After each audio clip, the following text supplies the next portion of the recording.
সবই বলছি, সবই বলছি। আমি প্রশ্নগুলো বুঝতে পেরেছি, সবই বলছি, বললে ক্লিয়ার হবে। আগামীকালকে মাদক দ্রব্যের অপব্যবহার ও অবৈধ পাচার বিরোধী আন্তর্জাতিক দিবস। নামটা একটু লম্বা হওয়াতে পড়তে অসুবিধা হচ্ছে, এর এখন রাখো। আন্তর্জাতিক দিবস কালকে আপনাদের সাথে কথা হবে, প্রেস ব্রিফিং করব আমরা বিস্তারিত।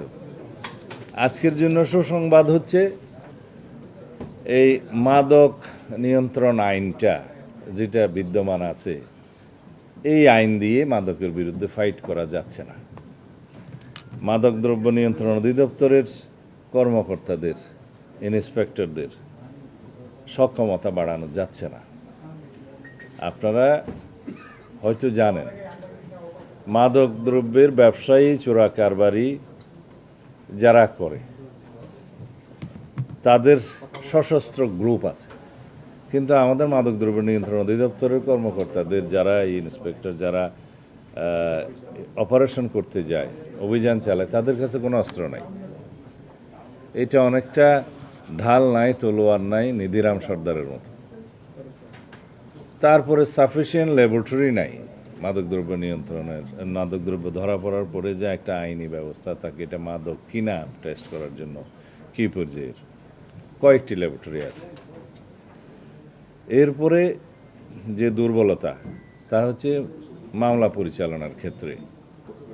৮০,০০০ মামলা পেন্ডিং আছে ঢাকায়, কক্সবাজারে ১৮,০০০-এর উপর, চট্টগ্রামে প্রায় ৩৯,০০০। এইভাবে খতিয়ান দিতে গেলে প্রত্যেকটা ডিস্ট্রিক্টে আমার যেগুলো স্মরণে আছে বলতে পারবো। এই মামলাগুলো পরিচালনার জন্য আমাদের যে কোর্ট আছে, বিদ্যমান আদালত, তাদের পক্ষে হিমশিম খেতে হচ্ছে, সম্ভব নয়। তা এখন এখতিয়ার সম্পন্ন আদালত বলতে যা বোঝায়, তাদের কাছেই মামলাটা দিতে হয়, করতে হয়, ট্রায়াল ওখানে আসে। হয়তো কয়েকটা এজেন্সি মাদকদ্রব্যের বিরুদ্ধে অভিযান চালায়, তারা মামলা দায়ের করে। তা এন্ড অফ দি ডে দেখা যায় এই যে মামলা জটের কারণে বেনিফিটটা চলে যায় এই আসামির কাছে। তা এখন সেই পরিস্থিতি থেকে মুক্ত পাওয়ার জন্য আমরা মাদক দ্রব্যের জন্য আলাদা ট্রাইব্যুনাল সৃজনের প্রস্তাব দিয়েছি, পাশাপাশি এখতিয়ার সম্পন্ন আদালতও থাকবে। আর মাদক ব্যবসায়ীদেরকে ধরার পরে থানায় সুপর্দ করার আগে, এফআইআর করার আগে মধ্যবর্তী একটা সময়ে রাখতে হয়। সেই রাখার জন্য আমাদের কোনো হাজতখানা নাই।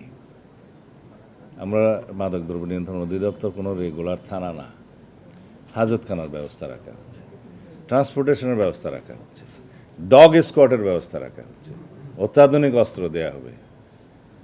তো এগুলো করার পরে আমরা একটা অপারেশনে যাব। সেই আইনটা আগামী কয়েকদিনের ভিতরে পার্লামেন্টে উঠবে ইনশাআল্লাহ, শক্তিশালী।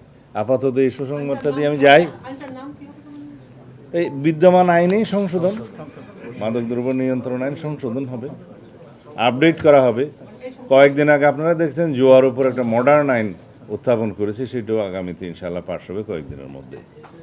এরপরে সাইবার অ্যাক্টে যাব, আইনি কাঠামো দাঁড় করাতে হবে।